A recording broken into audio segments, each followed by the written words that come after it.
And we are back. The return of Michigan Postgame call-in show live for the spring game.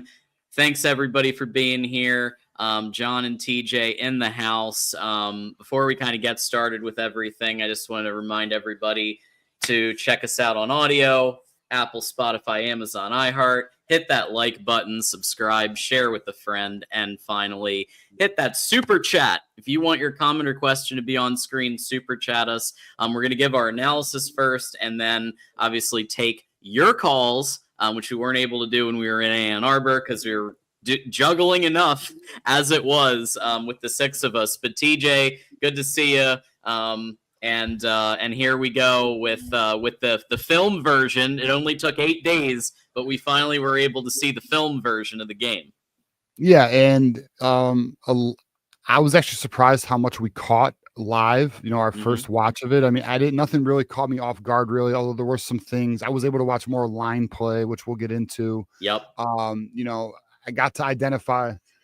I got to identify certain players. I have a list of players, which we'll kind of talk about here in a moment. But all in all, what we kind of expected, defense looked strong and deep, and the offense had its moments. Some players had some flashes. We can get into those players here, John, but I'll let you, kind of, respond to that. And then we can get into some individual players that stuck out. Yeah. So I mean, like you just said, TJ, I think that we actually did a pretty good job between the six of us. I think we caught a lot of what actually was on the field, but yeah. Uh-oh.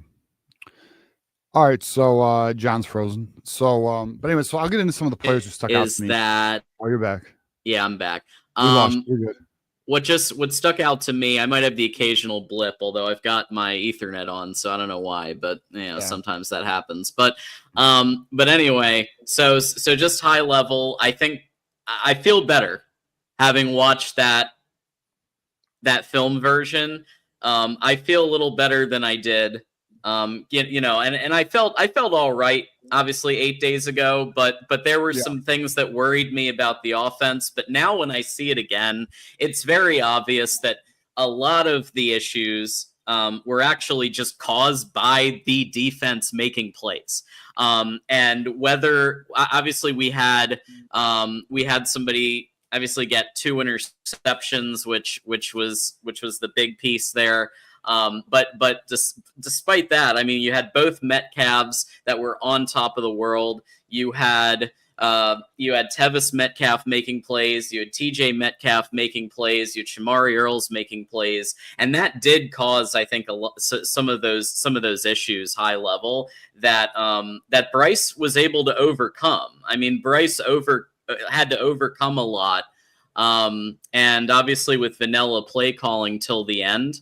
I think we saw a little bit at the end there of how Chip Lindsey would overcome a situation like the defense is shutting down the receivers. Well, how about a flea flicker that goes the entire length of the field practically for a touchdown to end the game? So high level, I think I feel a little better watching the film version and watching what I saw the defense do to kind of really cause problems throughout the entire time. And TJ, like I said 8 days ago, I don't see a lot of defenses doing what Wink's defense does. And I feel like 10 out of the 12 games that Michigan faces will have worse defenses than what we just saw Bryce had to face off against while he should have been at a senior prom. So, I mean, taking that all into context, I don't know. I'm exhaling a little bit. Yeah, I mean, for me, the biggest thing for me that actually is worse than I thought it was, even watching it live, is our left tackle issue is a problem. Evan Link got cooked a lot, off balance, didn't play well. Andrew Babalola had his moments where he also was getting beat on pass pro, looked good in run game. Yeah, he looked really good in run. Brady Norton played inside, but to me, I am only more concerned about left tackle after this game, after watching it and being able to look at the line. I think it's a serious issue. I think it's our biggest issue. I just but like, to kind of let's talk about a little more positives here. But that's where I'm at. Like, that is, in my opinion, a serious issue. I think Luke was honestly getting his ass kicked. I was gonna say that Babalola looked like the best left tackle on the field today. Even Babalola had his moments in pass pro where it's just he's young, freshman. Maybe all off season he'll get there, but it's just, damn it, man. I don't know. It's such an important position. It just makes me feel uncomfortable. It makes me feel uncomfortable. I'll be honest with you. But let's just get into some of these players who like shined. Donovan McCulley. I mean, like, yes, he played, Garrison got on my ass a little bit. He's like, oh, how are you going to say he flashed? Because he played 8 snaps and you can see what he's capable of, and he pulled him out, right? Like, Donovan McCulley is without question our wide receiver 1. He's going to be that guy. You see his potential. I have full faith with Chip Lindsey and Bryce Underwood, what they're going to accomplish. And I still stand by my position that I've had since January. Most yards, most touchdowns on the team will be Donovan McCulley for receiving. I'm with you there. Yeah. Justice Haynes looked great for his run, for his amount of time. Like, you can, in my opinion, I know Jordan Marshall had the buzz out of camp. I think it's still going to be Justice Haynes RB1. We'll find out. We'll see how that turns out. Derek Moore did look great. He looks faster. He got off the edge really good, got into the backfield, got a sack. I mean, I think Derek Moore is going to be a problem. Channing Goodwin, I think we can all agree. It looks like there's something there with Bryce. It might be Channing Goodwin at the Z. It really might be Channing Goodwin at the Z, not Fred Moore, because Fred Moore can't catch a damn ball, just respectfully speaking. It is what it is. Film don't lie. Tevis Metcalf, TJ Metcalf. I think we have some, some people are like, oh, I'm concerned about corner depth. I'm not. Shamari Earls, Tevis Metcalf, and Josiah Edmond, I'm not concerned about. And plus you have the Caleb Anderson and Ricky Johnson, who are the veteran experience guys. Kuzdal. I mean, what can you say? He played well. He performed when his number was called. He performed. I mean, you got to give him that. Jalen Hoffman. I mean, look, Max Bredesen's not going anywhere, but Jalen Hoffman's going to be the next one, and he's going to get his opportunity to be the guy in 2026. Excited about him. And then I do have Bryce Underwood, because there was moments where Bryce Underwood really did look like the player we thought, and then there was a lot of moments where, yes, there was overthrows. His offensive line really is. I'm going to have a trouble this offseason. I'm going to be honest with you, man. His offensive line made his job so much harder. Like being moved around in the pocket and not being able to get comfortable. Now, but granted, let me stress this. That offensive line's a mismatch or a mixed match. Like, it's a bunch of different guys. It's not the starting 5. So let me just tell myself to just take a breath on that, because it is true. It was not our best 5. But damn, bro, it's really the only thing, in my opinion, that can hold this team back is this offensive line. It better protect him. It better protect Bryce Underwood. I swear, bro, I will be the most ruthless fan during next season if Bryce Underwood's getting his ass kicked and Sherrell Moore and co did not do anything to fix that, when we all know that there's a potential concern there. Not even a potential, a concern at left tackle. So that's where I'm at there. And then Jeremiah Lowe, man. Oh my God. What else? What can you say about that play? Yeah, I thought Jeremiah Lowe looked really good out there. I mean, I think so. Those were like the guys who really flashed for me. I mean, I'm sure there's some others that I didn't quite catch. If I watched it again, I'll be real though, I'm not going to watch it again. I've seen it twice. Yeah. And there's enough plays in that spring game that do frustrate me, but it is a spring game. It was a bit choppy. It was a bit sloppy. I did want to see the offense do more. I will say, Jaden Davis's throwing mechanics are not good. We thought they were maybe better, like coming out of December. No, they're not. But it is what it is there, So, we hope the best for Jaden Davis. But I just don't think he's gonna be someone we can count on. We really do need Mikey Keene to get healthy, in my opinion, to be a backup. I agree. Yeah. I mean, I have a lot of listen. I know it's kind of a cop out, but I mean, we have a lot of similar players here, right? Donovan McCulley in double coverage, going to and it was kind of a disguised double coverage, even going to get that football. And like we said, Jaden Davis did not throw the football very well, but they were able to connect on that early on that early play for 25 yards. And I think that McCauley to Bryce is going to feed families. I mean, I really do think that he's going to become the number one receiving target. And part of the issues we saw today is because Donovan McCauley was out there signing autographs. Like after like a little bit of the first quarter, he was out there meeting the fans, signing autographs, doing the thing, being with his team. He was off doing what he should be doing, right? And that, he was treated like a starter. We have to remember that some of these players who didn't play much were being treated like starters. Jordan Marshall was being treated like a starter. He barely played. There were some of these players that we kind of maybe were like, hey, why didn't this player flash more? Well, they got pulled really early. A few players I don't think you mentioned. Logan Forbes, I thought looked very good and did the best with what he had to work with. I think if he was working under Bryce, he would be doing really well too.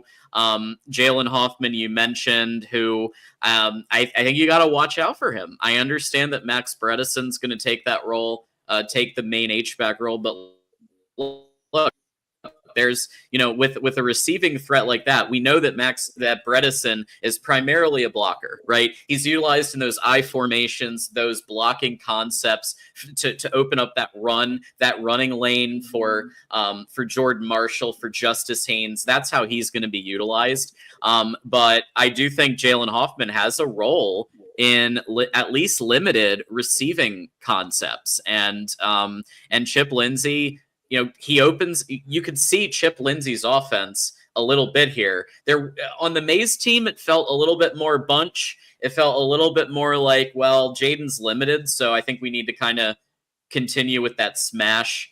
It looked like the blue team was opening it up more, and maybe that's because Chip Lindsey ran the blue team, at least I understand that Blake Corum was technically the head coach, right? I'm still a little confused as to what chain of command looked like to lead up to that spring game. And maybe TJ, a little bit about that, but I was just a little confused. Like, was Chip Lindsey running things and was he calling plays? Was Blake Corum calling plays? I mean, I was just a little confused as to like who was actually like the George Washington of both of those teams. Yeah, I don't know who was the actual play. I mean, I know they mentioned it, but I really don't remember. Yeah, it is what it is. I mean, at the end of the day, it was a vanilla offense, vanilla game plan, to be expected, really. But at the end of the day, I mean, I think there is positives to come from the spring game. I just think many of us Michigan fans realize this offense has work to do, but like again, when you but. I think the real reality is this, though. I think our offense is so thin in terms of talent, in terms of like skill positions. When you spread it amongst two teams, it's obviously not going to look as optimal as it can. I think when you put it all on one side of the ball, right? When you put Donovan McCauley with Anthony Simpson, who's going to be joining in June, you figure out who your Z receiver is going to be, maybe Channing Goodwin. You get your best running backs, you get your best 5 offensive linemen. Yeah, I think Michigan could be in a good position. I do think one thing we need to be mindful of is like, will Bryce Underwood, and this is what I was kind of stressing, like, I know some people didn't like my Mikey Keene game 1 snap 1 position, but I think you saw today why, right? You want to ease the kid into this. Now he will start. I do believe Bryce Underwood will start snap 1 game 1. Me too. Yeah. But this offensive line, along with his youth, is why you would slowly, gradually introduce this player into the starting lineup, because I'm going to tell you that Oklahoma game is going to be a lot on the road. So that's something, we're just got to be very aware of. But hopefully, again, going through summer camp, fall ball, he'll get more up to speed, more comfortable, right? I mean, like, because you're right, he is 17, he's young, but there's definitely work that needs to be done here. Absolutely. And Nixus here, Blake Corum was calling plays, I guess, for the blue, Chris Jenkins initially for the yellow, for the maize, and then Steve Kasula taking over for the maize. So I'm assuming that one of the offensive staff, maybe someone who was on the blue team coaching wise took over for Blake. But that's very interesting that Blake Corum was calling the plays for the blue team. The blue team wins 17-0.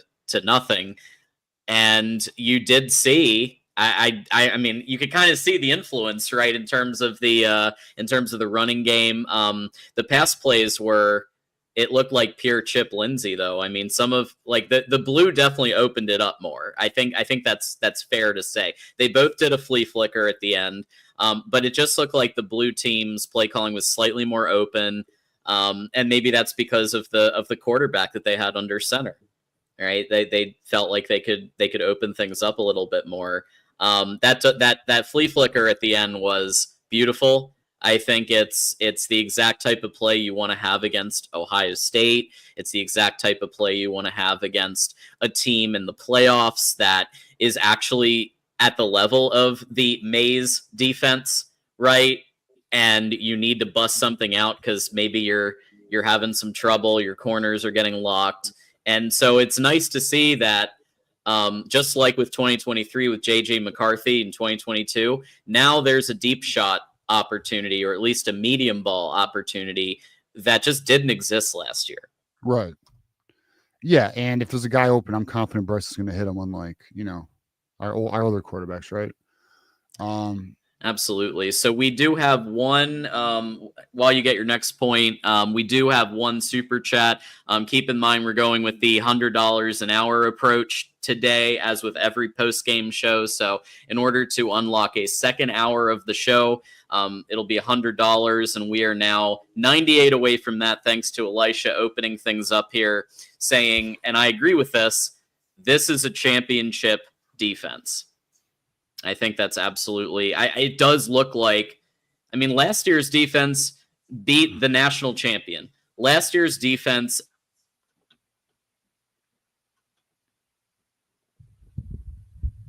Yes. Not only did it beat the national championship, it obviously put Alabama in hell the start of that game.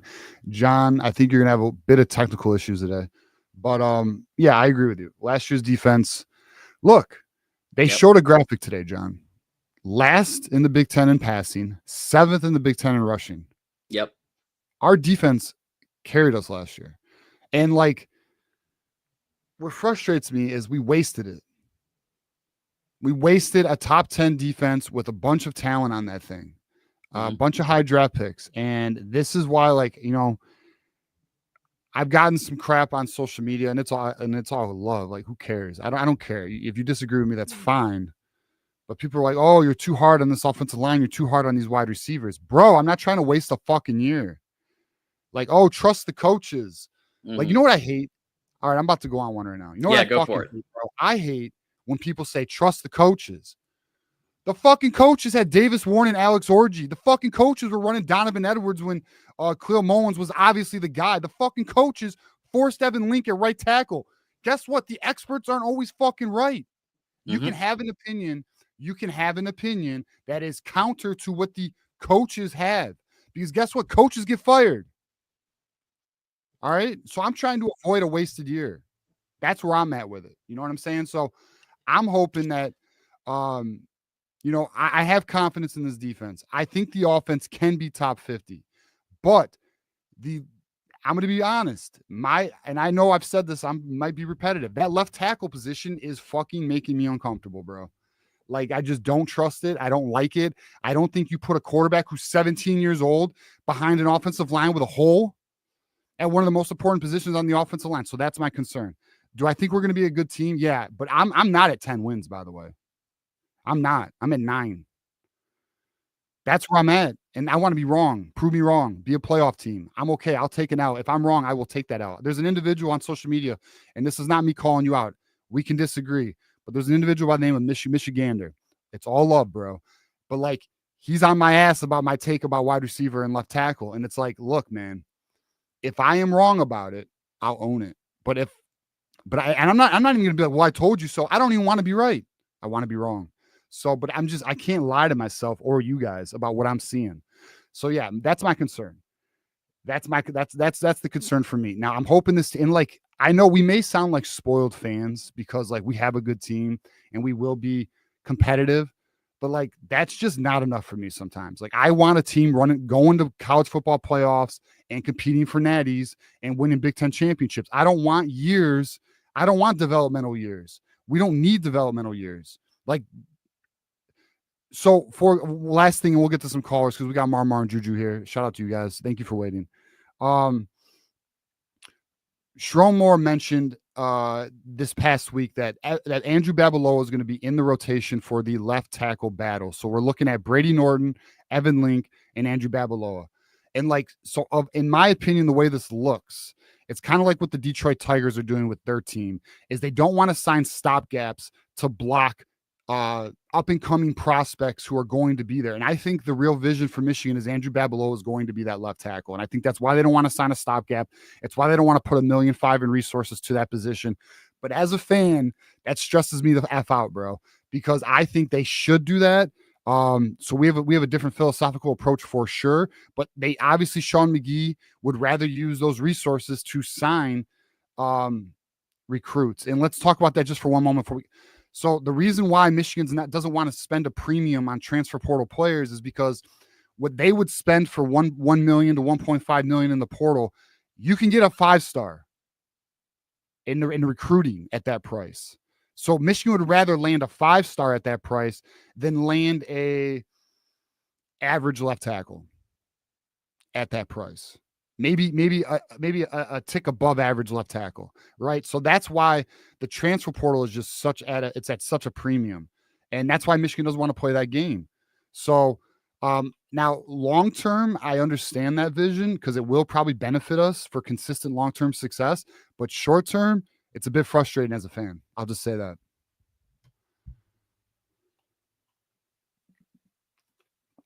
Oh, you're muted, or maybe it's I think you're muted, buddy.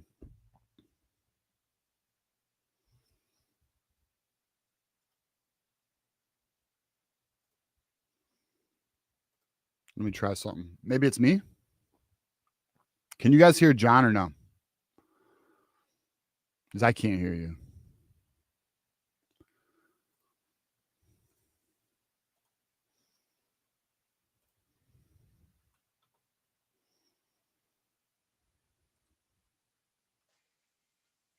No, my speakers are working, so it must be you. All right, anyways, I'll just run with it until John gets here. But yeah, so that's my position. We may agree, we may disagree. But that's kind of where I'm at. I do have confidence in this team, though. I am at 9 wins right now. I could be wrong. It could be a 10-win team. It could be an 11-win team. But the offense, I think, is going to. That's the thing too, is I think the offense is going to need time to get adjusted, get up to speed, get Bryce comfortable. It is a new offense. There is going to be a lot of moving parts. I think the Oklahoma game is going to be real hard on us. I'm not confident about the Oklahoma game right now. Right now, I just don't know if the offense is going to be ready for that battle. I don't know if Bryce is going to be ready for that battle. He might be. He may shine. He may. Fall camp might do everything. Fall camp might be just what this team needs to get together. They might, but right now, when I look at spring ball, and let me just stress this too, and I'm also talking myself off the ledge here. New offense being implemented, 17-year-old quarterback. It's going to look tough. It's just, man, that offensive line concerns me. But that's where I'm at with it. We'll take some calls here once John gets his. Oh, he's back. You're back. Am I good? Can you hear me? Yeah, you're okay. Good. Yeah, everybody was like, turn it off and turn it back on. Yeah, I know. Thank you. Thanks to the tech support. I appreciate that. We do real quick, we do have a couple super chats I just want to hit. Goodwin better than Moore. As a Fred Moore fan, that breaks my heart, but he did look like it today. It did look like Channing Goodwin was better today.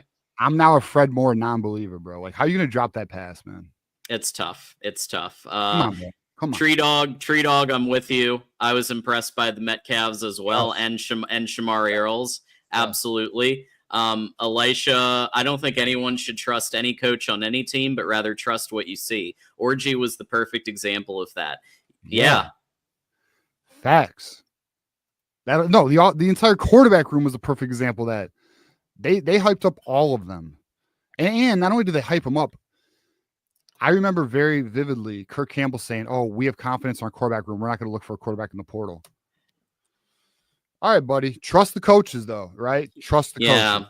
Trust the coaches. I feel like we have a little bit of PTSD from the fact that last year they said that Davis Warren had an 89% comp and all of these things, and then we were burned. They're happy with what they have at quarterback.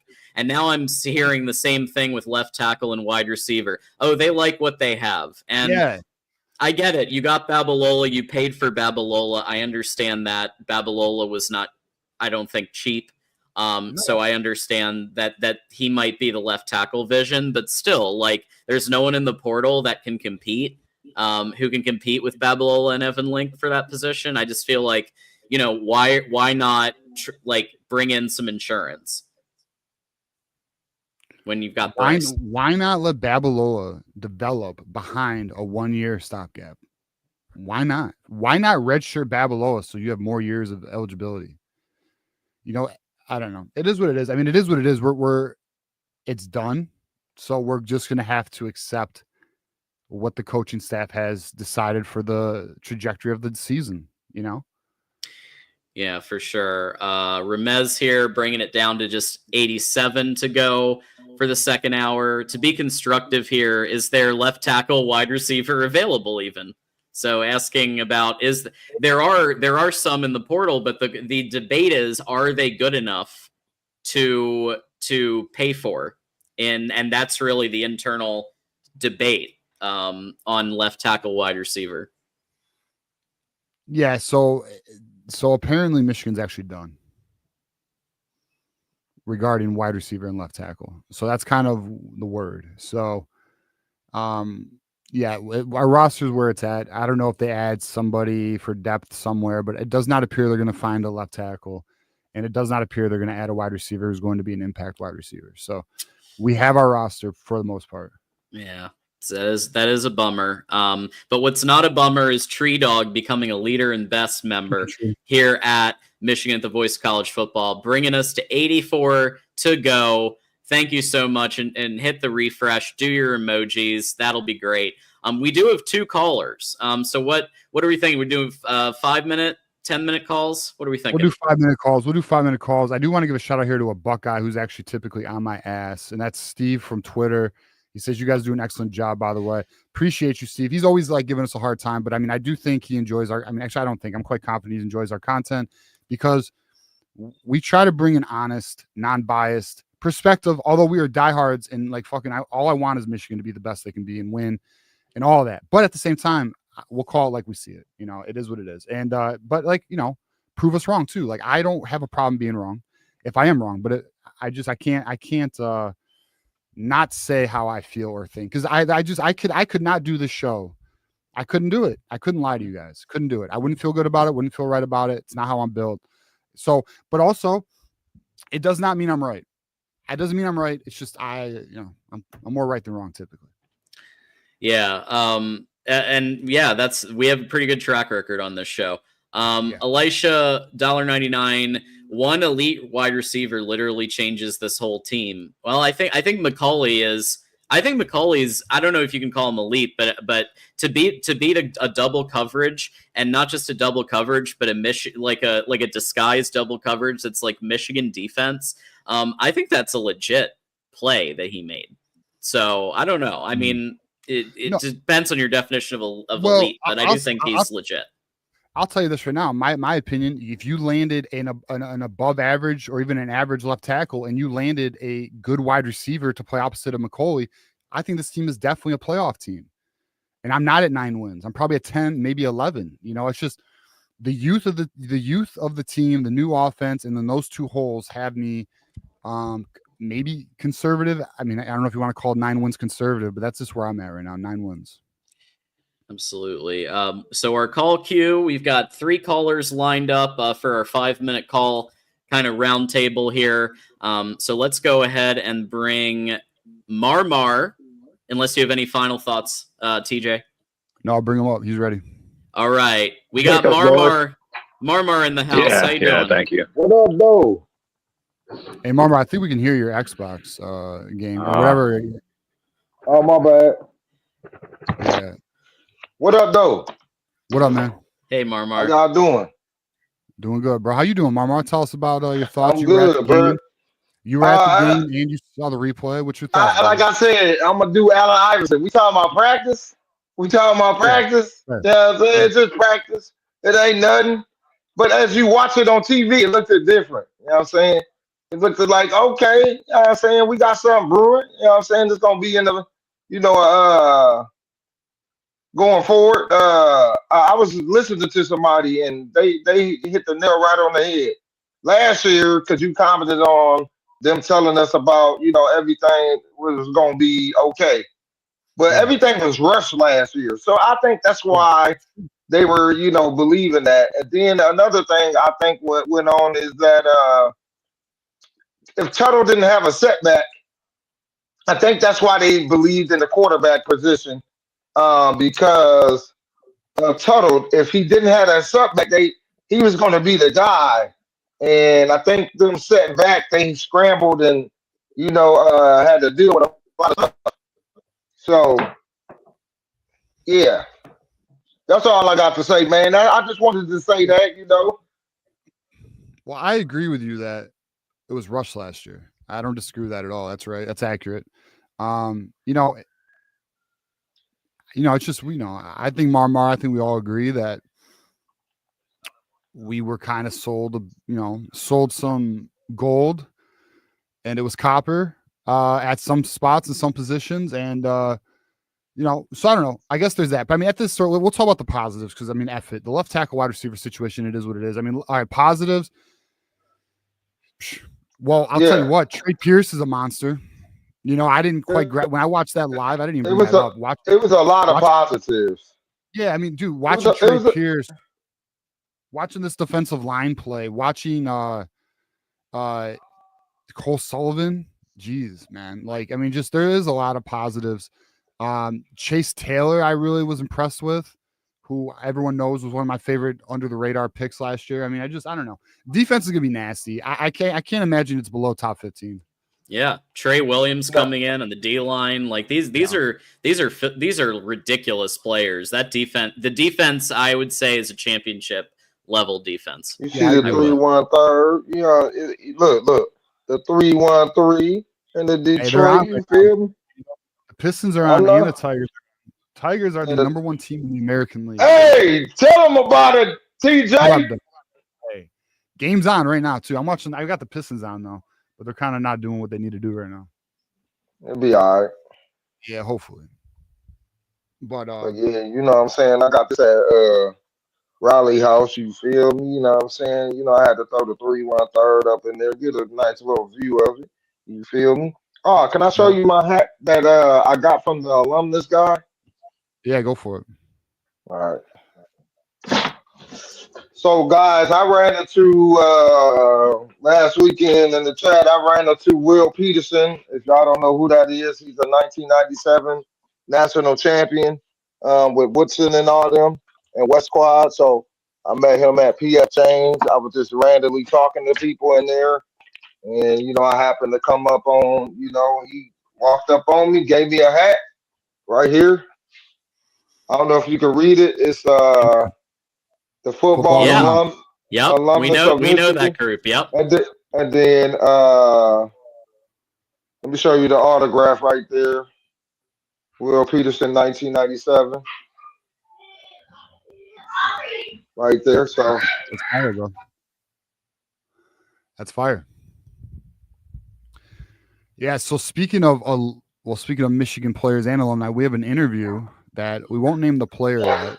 But me and John are currently in the works of landing a pretty good interview for you guys. I think you'll be interested in that. So be on the lookout for that. So, all right, Mama, give us your final thoughts here before we get to our next caller, brother. So, the final thought is that it's coming upon us in fall camp. We 3.5 months away from fall camp.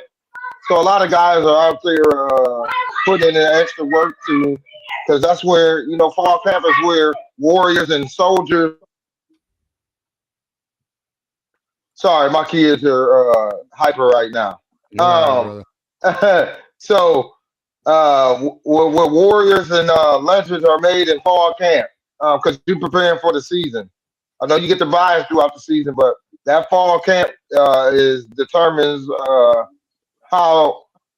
what kind of run you gonna go on during the season. So I hope they put in a lot of work. I think a lot of things is gonna be better. I was listening to Chip Lindsey doing the spring game televised version, and he said, Bryce wasn't running with his usual corporates, the ones. So that's why I looked a little iffy. But when he running with the ones, it looked real good. So, I think we're gonna be all right. I know you scared about the Oklahoma game, but I'm not. And do y'all know what times the game is supposed to be this year, or do they For Oklahoma? not? Nah. So do they got the times for the games yet? Because I'm Typically gonna they buy some announce more those, tickets. typically they announce those closer to the games because what they do is they the networks get like priority and then they start dishing out times like a couple weeks before the game. We should know all the times as the season approaches for the most part, except like the end of the year. Sometimes they don't give those times. Okay. So it's just Do you think I'm going to the New Mexico game? I want that game to be a night game. I expect it to be night on Peacock. Yeah, I don't know. It It's might a night be. game on Peacock. Yeah. Hey, John, I like that. I like that. You got me hyped right now. TJ, you my guy, John. Hey, at this time last Sunday, we were shaking hands and showing love to each other, man. I appreciate you. Hey, TJ, man, when I'm coming up there, man, I might either stay in Barrelville or Canton, one of the two. So if I stay in Canton, August 30th, I'll be up there the 29th, but I stay in Canton, I'm going to drive down your street, speed, and beeping the horn so you know who it is. Bet, bro. Bet. Well, if you stay in Canton, let me know. We'll definitely go out, bro. You know what I'm saying? We'll definitely go out. Yeah. We definitely go wrap it up. You feel me? Hey, go blue. Love you, chat. Tree Dog's giving you a shout out too. Tree Dog just gave you a shout out. What up? Hey, what up, Trey? You know what I'm saying? Tree Dog, you feel me? Whoop, whoop, whoop, whoop, whoop, at the tree. But yeah, but yeah, man. Hopefully I see some of you guys August 30th at the night game, and we have a good old time. I hope they put up 70 though. Yeah, me too, bro. That'd be great. Yeah, I'm looking for like a nice 45. Last year the night game was terrible. I know. Yeah. All right, Marmar. Love, man. Go blue. Go blue. All right. So that was Marmar. Tree Dog giving Marmar a shout out. And also Elisha, with another $1.99. So we are still 78 away from the second hour. We got about 20 minutes to go. So keep an eye out for that. Yeah. The portal has closed, so we cannot get Skylar Bell did not enter the portal. So that dream is gone. That's why now we're watching the spring game. Because the portal's done. That's why they did that. They wanted to delay it. The reason why it was Sunday, I think, is because the draft was yesterday. But it is what it is, man. Look, we have 3 guys to compete for that position. I don't know why they don't put Andrew Sprague at left tackle, in my opinion. That's what I would do. I'd put Andrew Sprague at left tackle, and then at right tackle, I'd let Babaloa, Brady Norton, and Evan Link battle there. And may the best man win, but yeah, we'll see. Yeah, I'm thinking maybe because Babalola's preferring the left tackle position, and then kind of Sprague could probably go either way. But I feel like if one of them, I feel like it's a Babalola Sprague in some order. I just don't see Evan Link, unfortunately, in the tackle role. I just don't. If it happens, then it'll be sad because I just think you have that Babalola. Even though he's a true freshman, he exhibited better talents in the run blocking scheme than Evan Link. I think Babalola is the option, but we'll see. Bull will win. Who we met, he had the what was it? The bare chested T-shirt. So I love that. Bull with the 1999 super sticker. Just thank you so much. And it was really great meeting you. And thank you for the nachos too. Nachos were delicious at the game. They hit the spot. Yeah, all right. Pistons are getting cooked right now, bro. Pistons are getting cooked. Oh, sorry to hear that. I'm depressed. Continuing on with our 5-minute calls, we've got Juju, who's on the line here. Looks like Juju just unmuted himself, so we're going to bring him up now. Hey, Juju, go do Blue. Not hold back. Do not hold back. Let it rip, brother. All right. So I watched the film probably. Well, I had the fortune to watch it even earlier than Sunday, so I probably watched it about 5 times. Left tackle is the biggest issue. It's like it's not even close. Like actually watching that game, I didn't get a good look at Evan Link because I was watching BU the whole time. But watching Link, he looks very heavy. He looks out of shape. Slow. Like he's not like he looks about 335, bro. Like it's bad, and then I watched Babaloa. For the most part, he held it up. He's very smart, bro. He's picking it up like very quickly. I just don't think he has the strength yet, which he has 4 months to get there. And I think they're playing 100%. I have no inside information on this, by the way. 100% my belief is he's going to start, if not mid-year, by game 3. I think that's the plan too. It doesn't take a rocket scientist to figure that out, bro. If they're not targeting a left tackle, bro, they feel good about who is testing Link. So I agree, but it's like, okay, you're going to risk your quarterback for a few weeks or half a season. Shit. Well, your $12 million quarterback should not be getting risked in any way. Who's going to be just turning 18 in August? Like, come on. 1,000%. Here's my perspective, though. Like, what I think that they're leaning their hat on. One, the defense, obviously, that's not a question. 2, there are ways to scheme around a bad tackle, and we didn't have the OC to do it last year. Chip Lindsey, I do believe, is going to slide protection. I do believe Jordan Marshall and Justice Haynes are good. I mean, I watched it over and over. Like when they were in, they're just fine in protection, just fine. They'll stick their nose in it, like you know what I'm saying. Pause, by the way, but they'll pick up a backer and they'll slide. So there's ways to do this. You can chip with a tight end. He loves tight ends in the slot, so you can chip going across the middle. You can do all those things. Do I think it's gonna be ready? That's the question. Like you got 4 months. And we're not gonna get anything week 1 because that New Mexico team is dismantled. Like everybody is in the portal. We could run our 2s out there and we still won't know what we have. So, I mean, I think left tackle is the biggest concern. Outside of that, Afobe played fine, but I do think Hatter is really gonna he's going to come in and challenge him. There's nothing special that I've seen about Afobe. It's his first action. Everyone's just got to realize that this is 15 practices. Right. And you're throwing a 17-year-old out there at quarterback, bro. Right. And biggest thing, bro, Chip Lindsey was not even calling plays. Like he was sitting, bro. Right. You've seen a lot of 11 personnel. You've seen a lot of stack, but it was a lot of the same sets over and over and over again. Like, bro, everyone's got, you know what I'm saying? Take it with a grain of salt. And you really have, if you watching the spring game, watch individual battles. Like if you rewind it, watch individual battles, keep going over and replaying because that's when you'll get your tell. Like, don't get caught up in the whole score and the not moving the ball because the individual battles is the only thing that needs to be evaluated in the spring game. Yeah, I agree with that. Individual battles are the key to this. And it has only been 15 practices, 14 or 15.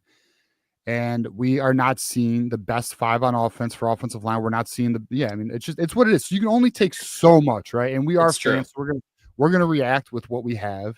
Yeah. Let's just hope that fall camp. I'm so interested to hear these leaks out of fall camp, But Evan Leak's playing amazing. Like, all right. Well, yeah. I also know the concern about Fred Moore. He had the drop, which he needs to attack the ball more. But the rewatching it, the couple of series that he was in the right place every time, and his 2 choice routes were good. One of them was covered really well, and the other one he was wide open. So you just make the catch. So I'm not worried about where he needs to be. Like he seems to understand that, bro. Just catch the fucking ball. Just catch the ball. Yeah, you talk about matchups. I mean, you do see the defense winning most matchups in the spring game. I do think, though, that McCauley winning that double coverage matchup was really good. There were a couple of moments on offense that were really good, I thought. Hoffman did a great job kind of getting open. Even friend of the program, Andrew Marsh, had one. He didn't really emerge much, but he did have one good catch where he got that separation. So defense was winning like 95% of the matchups, but I do think that there were some bright spots. So that's where we're at. I mean, what you expect though? You expect that. I mean, new offense, new OC. You got, you got a young two young quarterbacks. You got a wide receiver room that's basically young. They're all, like you got two guys that are, Fred Moore and McCauley, but everyone else is young. So what do you? I mean, it's like it's 15 practices. I don't know what people expect. And I was at the spring, like I said, we were kind of disappointed. I was a little bit, but then I reeled it back in. Like, look, like.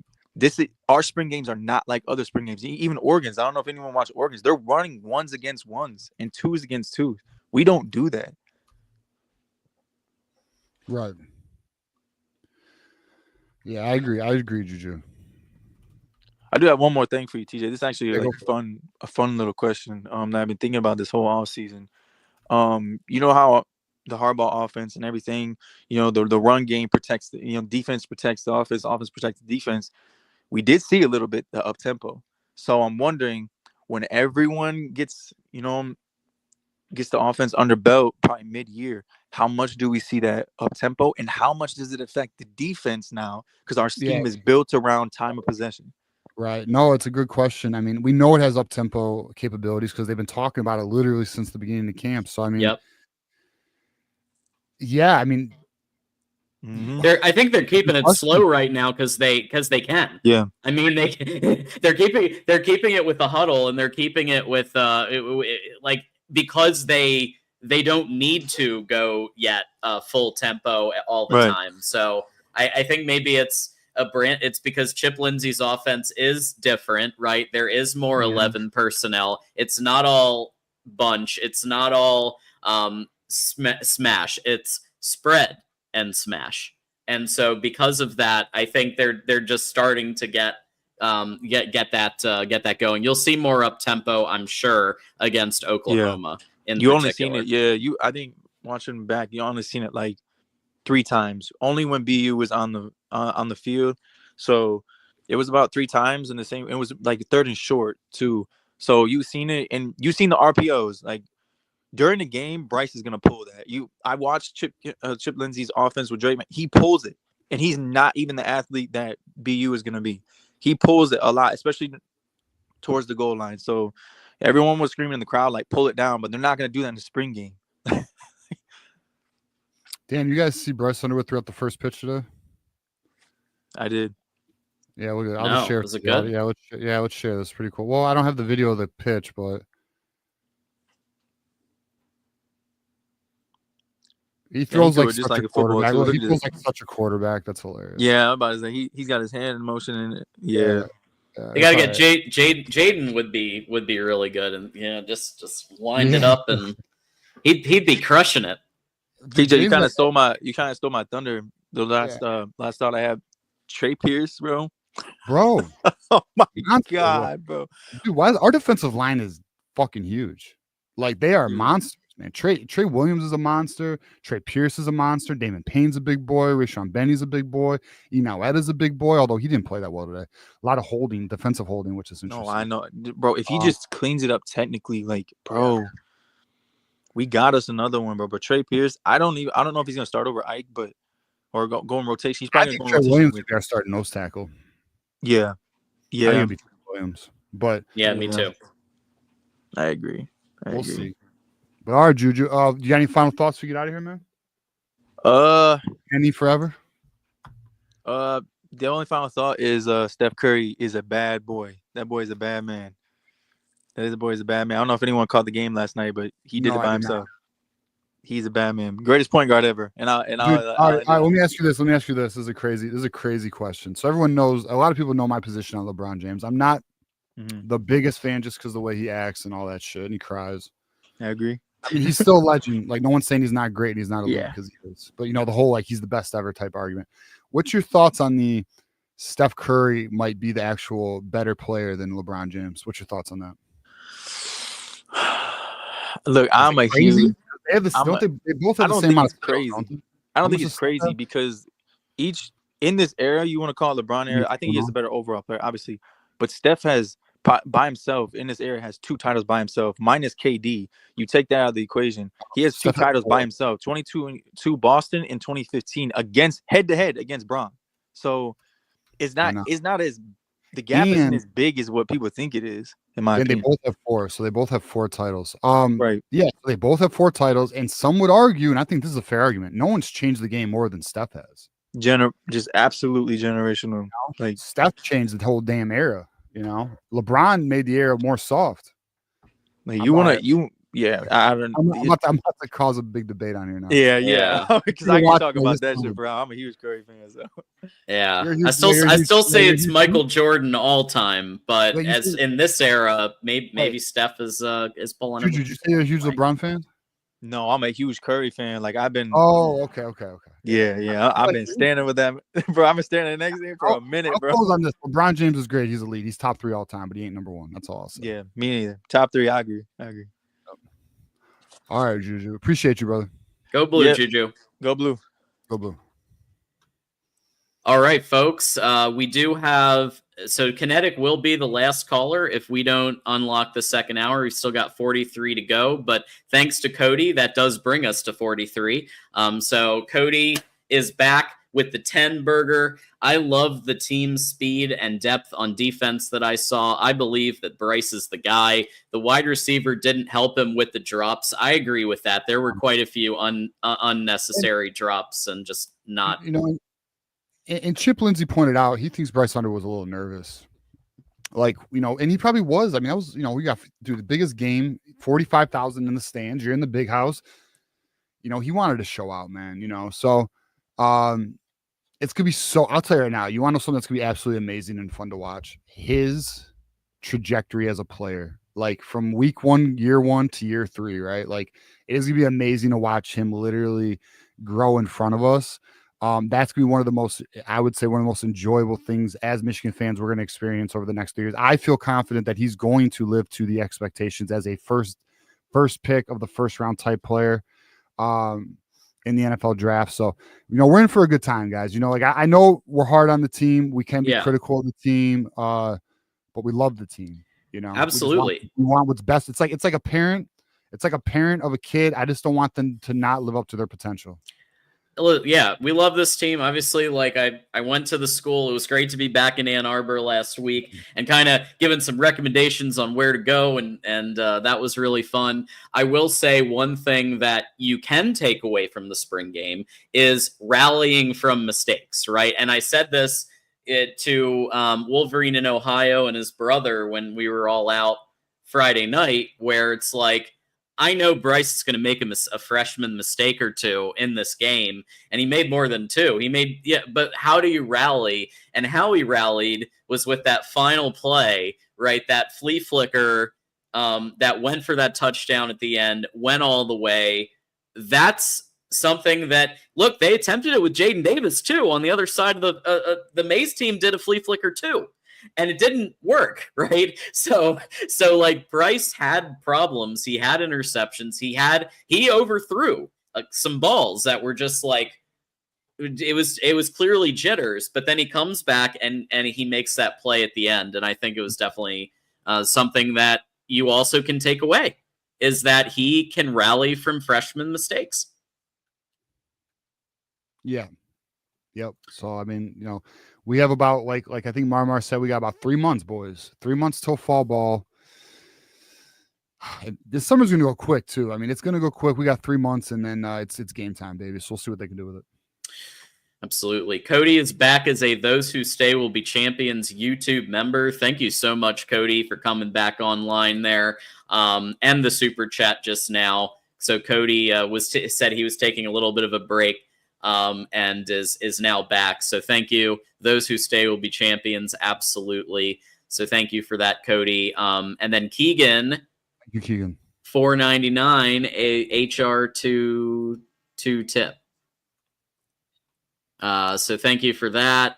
And that does bring us down to 38. So 38 to go. Otherwise, we will have Kinetic who's up next as our last caller. So let's bring him on now. A member of the Avengers. We got to meet him last week. Great to hang out last week. How you doing, Kinetic?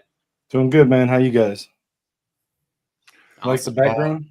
Yeah, I'm looking fucking big as fuck. Yeah. Yeah, it's because I have to stretch it out to fill the background. So Good. yeah, but it is what it is. Yeah. No. Hey, that picture's fire though. Tell me that picture ain't fire. It's I love it's it. a real TJ album on- cover as far as I'm concerned. TJ on the background looking like Trey Pierce. Bro, we gotta fucking we gotta push that parental advisory stuff too, because like some people get upset with my language. It's like, well, this is an 18. Well, I mean, it's not really, but Hey, it is an everyone that's 18 watching, there's 115 people watching. We need everyone to like the video. Like John was just saying, we're $38 away from another hour. So if you want the video and the chat to keep going, donate. You got until they kick me off here to open that up. Yeah, and I just want to say this, boys. Let's also just enjoy and appreciate. This is like we got Michigan football. Like we got an appetizer, or not even an appetizer. We got a snack. We're about to have 3 months of no ball, so let's just enjoy it. It was good to see the boys out there. It was good. What was cool to see is a lot of the guys came home, like Blake Corum, Chris Jenkins, obviously Mason Graham, Will Johnson were there. So, I mean, it was just all in all, it was a good day for Michigan, and I think we need to appreciate this because it's literally, I'm telling you, in July, we're going to be like, I always use this this analogy. We're about to be crawling through a desert, starving for just looking for water, bro. Like anything football, we need it. We're itching. Yep. So let's just enjoy it for today. Well, and you know what? That's what everyone has channels like y'all's and like Maze Madman and Johnny Olden Jr. to tune in and talk with other football fans. We're all going through the same withdrawals, so let's get on here and chop it up with each other and help the off season go by faster. John, you want to bring up that super chat real quick so I can address it because I don't think Beats and Treats knows my situation. I don't even know what was said. No. Beats and Treats brought us down to 28 to go for the second hour. It's totally cool. Beats and Treats, I actually would match it if I was able to. I don't think you're aware of my situation. You've probably seen me share my GoFundMe in the chat before.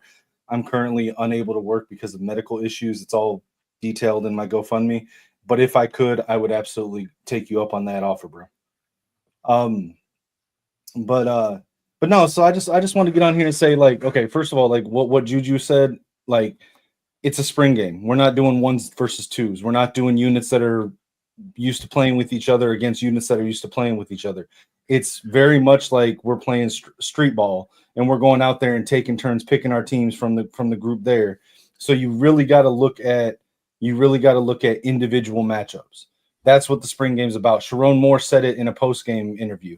It's the spring game evaluations. You cannot evaluate the units together. You have to evaluate the individual matchups like that.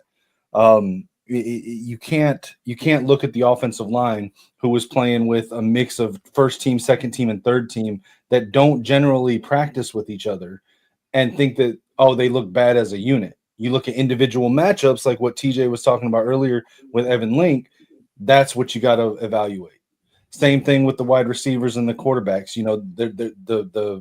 We weren't playing. No quarterback was playing with the ones, and they weren't even really playing with the full set of twos. Of course, yeah. I mean, we were playing with guys that playing out of position. We were playing with Channing Goodwin, playing in the spot where we'd have Donovan McCulley or Jamar Browder. And some of those passes that Bryce threw down the field, if that had been either one of those guys, they're probably coming down with it. So I just want to point that out for the people that didn't catch me saying that last week on our post. Yeah, Channing Goodwin out of position. I mean, TJ was saying that maybe Channing Goodwin contends for the Z. I think so. And I think dude, I'm telling you, slot or Z might both be possible. I mean, you've got to go when there's evident chemistry between a young quarterback and a receiver. You can't ignore that.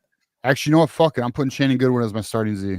I'm not trying, and I'm not even saying that I'm not that far. I'm not saying Fred Moore's lost it, but I definitely think he's lost minutes. I definitely think that if he's not the starter, Channing Goodwin has earned a bigger chunk of the rotation minutes. I have Channing Goodwin as my starting Z. I just made it, but I don't hate that. I just don't think Fred Moore's done it, man.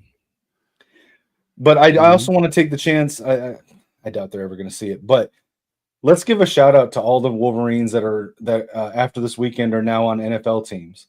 So just in case anyone didn't catch it, we got Mason Graham on the Cleveland Browns. Colston Loveland went to the Chicago Bears, much to TJ's chagrin there. Kenneth Grant ended up on the Miami Dolphins. Will Johnson went to Arizona.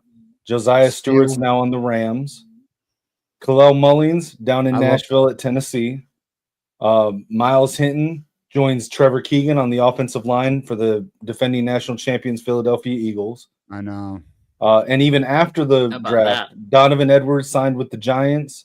Makari Page signed with the Giants. And William Wagner signed with the Bengals. And Edwards went to the Jets. Yep. I said Giants. I said Edwards went to the Jets. Jets, went to the Jets. Sorry. I'll tell you right now, the Will Johnson, and we made it to our second hour. So thank you, community. You guys made this happen. So appreciate it. See what happens when you bring me on? Yeah, you're the good luck charm, buddy. 13 hours. I will say the Arizona Cardinals getting Will Johnson the second round is I know the concern. So apparently, for those who don't know, why did Will Johnson drop? Apparently, and I had no idea, he has a knee issue. Degenerative knee issue. And the knee issue is there's teams that are concerned he won't make it to a second contract. Right. And I'm hearing that news like, what? You know, like we knew about a turf toe, but I guess, you know, Michigan really they are so tight-lipped on injuries, which I mean, we have no issue with that. You know, that's player privacy. But the point, well, I'm like, what? What do you mean he has a knee injury? It's even deeper than that. It's not just a knee injury; it's a degenerative knee issue, meaning that it's been going on for a while, and that's why they're concerned that he won't come back from it. Now he could come back from it, Miles Jack, but it makes you wonder. Yeah, it makes you wonder. So he may not come back from it. It makes you wonder how long was he playing with that? That's fucking nuts, man. Your knees just so can we throw out this this narrative, which I personally wasn't 100% off of either, that he sat out intentionally half of the season, because we know he had turf toe, and now we know he has the knee issue. And again, I was up until recently, I was still kind of on the fence about what it was that happened, but knowing what we know now, come on. Yeah. I will say, to be fair, we didn't have all the information. I was defending Will on the turf toe alone, because I said the turf toe is a legitimate, like, that's a thing. Toes can be amputated because of it. It can be debilitating. Even with that alone, I once I learned more about it, I was like, you know what, this is actually pretty. But we weren't given all the information about the knee issue, to be fair. Yeah, no, 100%. Like I said, I myself was on the fence about it, but when you get new information, your viewpoints have to be adaptable enough to change. And when I found that out about why he was dropping so much and teams were so afraid to take him high, I was like, okay, let's re-examine how I feel about this past season. So but yeah, I mean, still, it's at the second round for his talent, it's a low risk, low reward. I mean, if he does come back from the injury and is able to right that ship, I mean, yeah, he's athletic, but his game was never fully dependent on his athleticism. You know what I'm saying? He was never the fastest guy on the field. How long did Miles? Let me look this up. So Miles Jack, who was a fucking beast, had the same problem, and Jacksonville took him. I loved Miles Jack. How long did he play? So Miles Jack had a similar injury. He's still in the fucking league, bro. Holy shit. So he played. So they thought. So a lot of people thought Miles Jack would not make it to a second contract. He played 1, 2, 3, 4, 5, 6, 7, 8 years right now in the league. I mean, he had some big years for Jacksonville. He was a team captain. And I know I'm a big Jacksonville fan, so that's my AFC team for those who don't know. But shout out to Travis Hunter. But anyways, yeah, we'll see, man. Hope for the best for him. That knee issues just kind of blew my mind. But I mean, at second round, it's like, second round still second round, so you're still giving him a decent paycheck, but it's not as big of a risk if you took him in the first round if he doesn't make it back. You know what I'm saying? So, like I said, low risk, high reward. And I think that I'm hoping that he's able to make it back from it. But just a shout out to all the Michigan players that are now in the NFL. That's 20 players that got drafted. alone, just drafted from the championship team, and then another 7 or 8 that were undrafted free agents, yeah, like Braden McGregor and a couple of them last year. This, you bring up a great opportunity to call out Garrison right now, and maybe he's watching. He's like, he that's like me right now. All you got was 20 players drafted. What do you mean? 20 players drafted on a championship team is pretty good. See, he thinks these Buckeyes, bro. Oh, so you had 14 drafted the year of your national title, where we had 13, and you think this is like some victory? One more. It's this, this big flex of like, oh my god, and then here's the thing. How many? Feels like, I'm not. Hold on, but then Garrison feels like we were not critical enough of Bryce Underwood in after our spring game post. I'm like, what do you mean? We talked about how he's 17 and there's moments where he looks like a 17-year-old, but then you see the moments where he looks like he's going to be an NFL caliber quarterback. You see the pocket presence, you see the poise, you see the velocity, the mechanics. Like, you see all these positives, but yes, there's definitely a youth factor with Bryce Underwood. We even said there was more to be desired in terms of what we wanted to see out of the offense, but also putting into effect of, not Chip Lindsey calling plays, not the starting offense with Bryce Underwood. Bro, there's so much about it. So much. So, like, I don't know. I think it's interesting that, like, he's trying. I don't understand. Here's the thing. Okay, so real quick, 2 points. First, with the draftable players and all that, I sent in the group chat that chart. How many of those players of those 27 players that are in the NFL now off of the our championship team started out as 2-star, 3-star, low 4-star players and got drafted higher than how many of the Ohio State Buckeyes who came in as high 4 and 5-star players and got drafted in the 4th round, 5th round, 6th round. Yeah, you're talking about this chat, right? You're talking about this graphic right here, which is one of the craziest graphics, and really shuts everybody up. When you want to talk about development, it's Michigan, right? So this graphic here is based on the ranking, your team's ranking and the recruiting class ranking versus where they were drafted. And as you can see, Michigan is way behind the Ohio States. They're behind. I don't want to say way behind, but they are behind LSU, Texas, Clemson, Texas A&M, Ohio State, Oklahoma, and even Oregon's ahead of Michigan. But who puts more into the NFL? Only 2 teams put more players in the NFL, and that is Alabama and Georgia. Nick Saban is gone, and you may say, well, Jim Harbaugh is gone. That's true. But at the same time, Sharon Moore in his first year did put 7 into the league. Not a bad number for being 8 and 5. And that's what I'm saying. Like, our recruiting class by ranking is behind all those teams: Penn State, Oregon, Notre Dame, all of that. But our development and getting players to the NFL is on basically the same level as Alabama, and behind only slightly Alabama and Georgia. Yeah. And like that's insane. And so then, it's like you just to give it sort of a more like zoomed in look. Mason Graham, Colson Loveland were low end 4 stars. Kenneth Grant was a 3-star, and they went, but all 3 went top 15. Well, Jack Sawyer was the number 1 recruit in his class and went 5th round.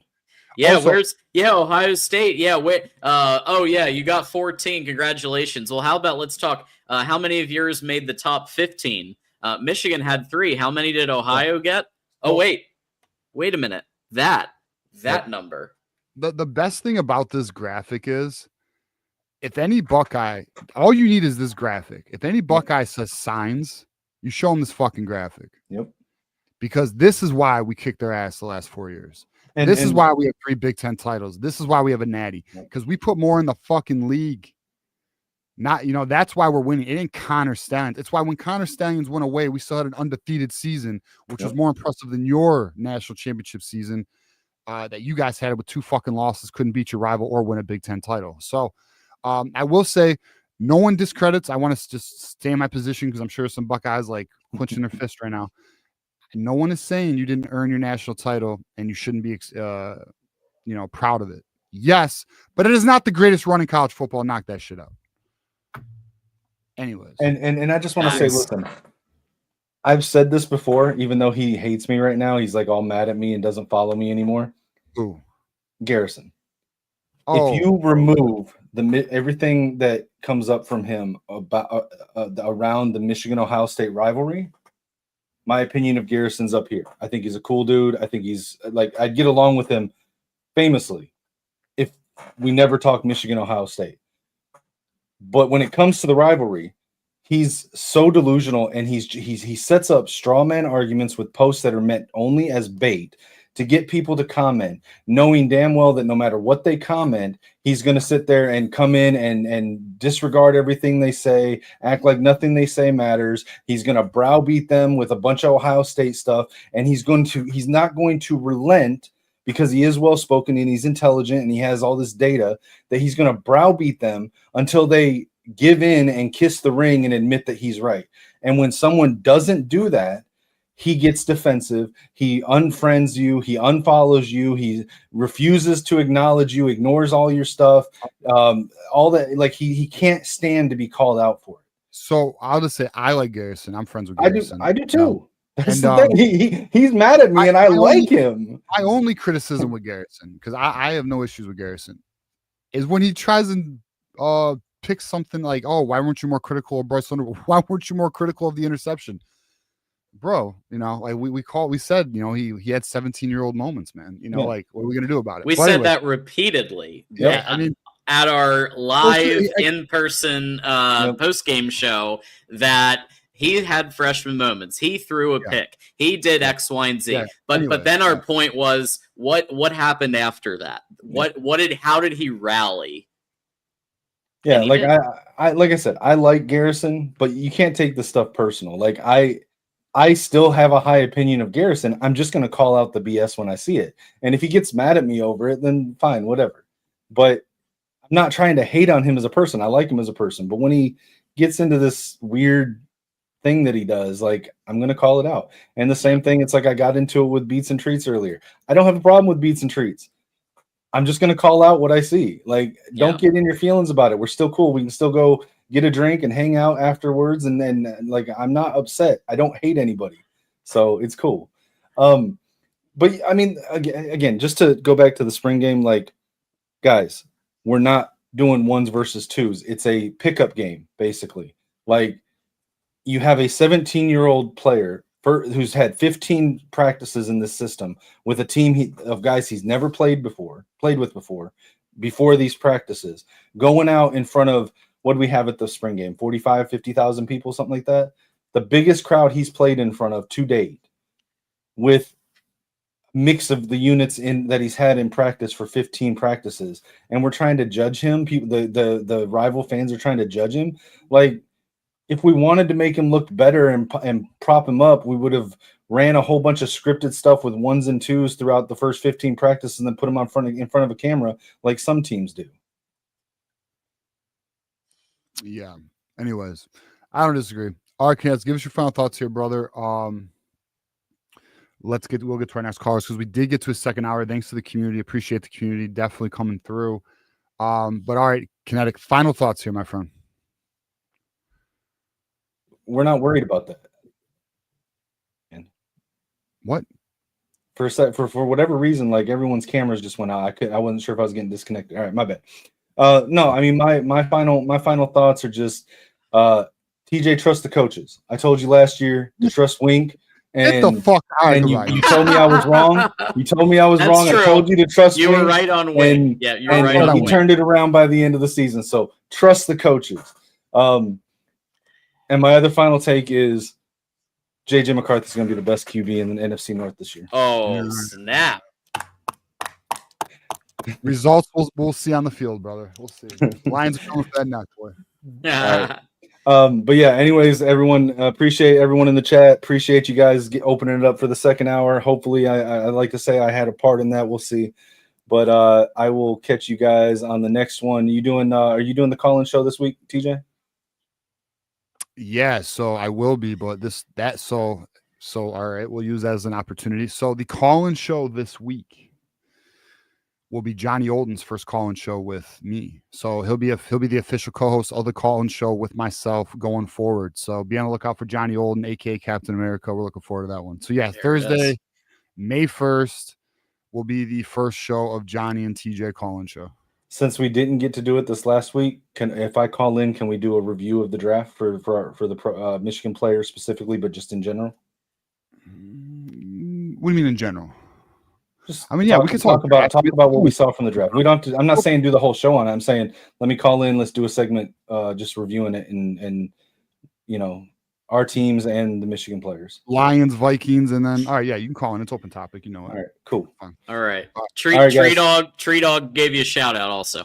Appreciate it, Tree Dog. And everyone that came out to the spring game and met us and hung out with us. Appreciate y'all 100%. Everyone that hooked me up, that helped me out, everyone that's donated to the GoFundMe, everybody, I appreciate you guys so much. Even if I get into it with you sometimes, we're all confident and passionate about what we believe in. I do that myself, probably to a level that I should back it down from, but it is what it is.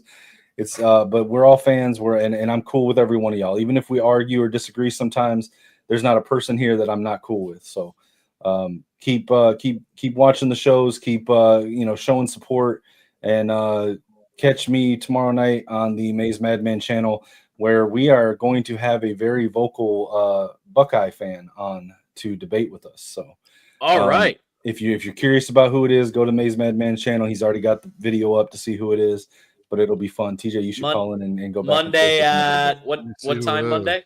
Let me see what it is. If it's say it again, John. What time Monday?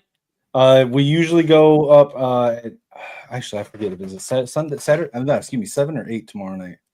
I need to look it up. TJ, you're looking it up. Oh my God, you're having Sean Schrock on there. Huh? Fuck, I'll pass. Yeah. Yeah, 7 p.m. Eastern. If you guys want to watch them debate Sean Schrock. Oh man, it should be an entertaining show. I'll say that it should be an entertaining. But yeah, that's. He's. I'm sorry. Let me just say this.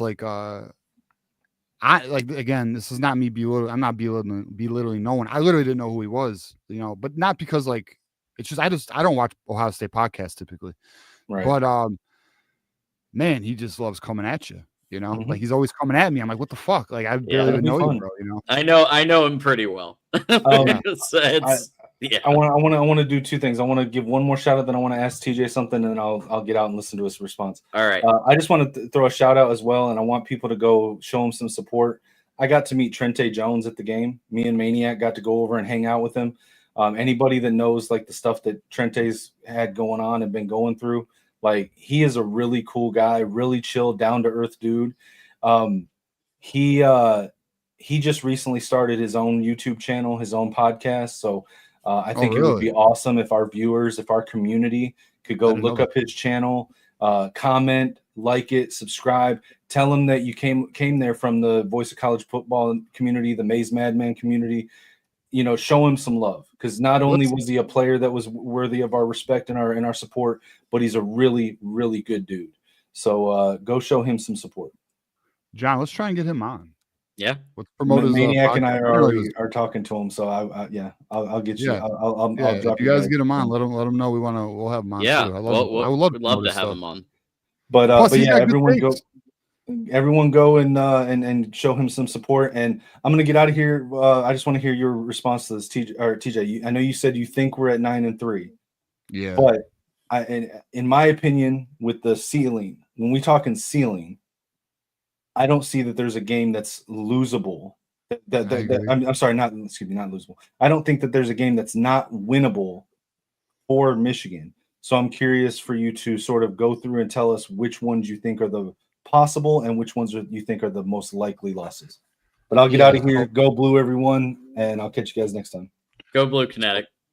I agree. There's not a game on the schedule we can't win. I think we can win all of them. There's no game I don't think we. Yeah. Let me share this tab. Yeah, I mean, Oklahoma and Ohio State are the ones that are the most concerning, but they're all winnable. This is the only reason why this is a concern. I think we can beat them. The only reason this is a concern is because, again, the offensive line has me concerned. Mm-hmm. They'll attack. Although, actually, Patricia might fucking not, because that's just how he operates. Mm-hmm. People don't even realize he's not aggressive in his pass rushes. He's very bend but don't break. He does not apply pressure often. I think I can't wait to see the Buckeyes just fucking reject him. Anyways, I think the USC game concern is, does Lincoln Riley get it together? I mean, obviously, I don't know. For some reason, I'm not worried about Nebraska. Matt Rule. But I'd say the games that I would say we're on, loss alert is Ohio State. Washington is one in Oklahoma. Those are the games for me. I'm not worried about Wisconsin. I'm not worried about. I don't think Washington's gonna be that good. Yeah, I mean, Washington beat us last year, so I mean, it's because of our quarterback. So you can't take everything. Like, obviously, you just got to watch these games for potential. I think when people have 9-3, it might be Oklahoma, Ohio State, and then you drop one to somebody you shouldn't, like Washington, like USC, like I'm not saying we can't lose to Washington, but it's at home, and I just feel like we should have beat them last year if our quarterback could throw a damn ball. I know we have a quarterback who can throw a ball. I don't know. So to me, it's USC, it's Oklahoma, and it's Ohio State. Those are the three games where I'm just, I would say are our toughest matchups. I don't know. For some reason, I just don't respect Nebraska. I really don't. Yeah. I don't either. I mean, Raiola is a talent, but Pistons are winning, man. Yeah, how about that? Detroit coming up. All right. It's tied now. It's tied. Bull, let's give a shout out, a couple of super chats. Bull with the 1999, another super sticker helping us get to our second hour. Thank you so much. Account 22 with the $23 super sticker, he was the one I think that brought it over the top to the second hour. Account 22, always good to see you, and go blue. And then Beats and Treats with the $9.99. Second hour unlocked. Absolutely. And we are now 73 away from a third hour. So if you would like to see this go another hour, we've got about a little over half an hour to go in the show. If you want to see it go another, then 73 to go for that. Any final thoughts, TJ, before we get back to our 5-minute rapid fire calls? No final thoughts. I think to be quite honest with you, I think we kind of nailed it on the head. What the situation is. We'll see if Michigan can either scheme or get the guys ready to compete at a competitive level at those positions of concern. And that's just kind of where we are. I agree. Yeah, left tackle is very concerning until I see somebody emerge, and with Evan Link kind of reverting back. And Babalola, true freshman, it is a little concerning. I'm hoping that they figure it out. It's not just Newsome coaching anymore, right? It's Castillo, and Sharon Moore has an opportunity to focus a little bit more on the line now that you have an experienced play caller in Chip Lindsey who's coming in to run his system. Mm-hmm. All right, so let's go to, we've got Evan on the line. Back to our 5-minute calls here. So once we hit the 5-minute mark, you'll hear that. So coming up next, we got Evan for the calls. Evan, go blue. How you doing? I'm good, guys. Go blue. How you guys doing? Or you already asked that. I'm good, brother. Doing good. Awesome.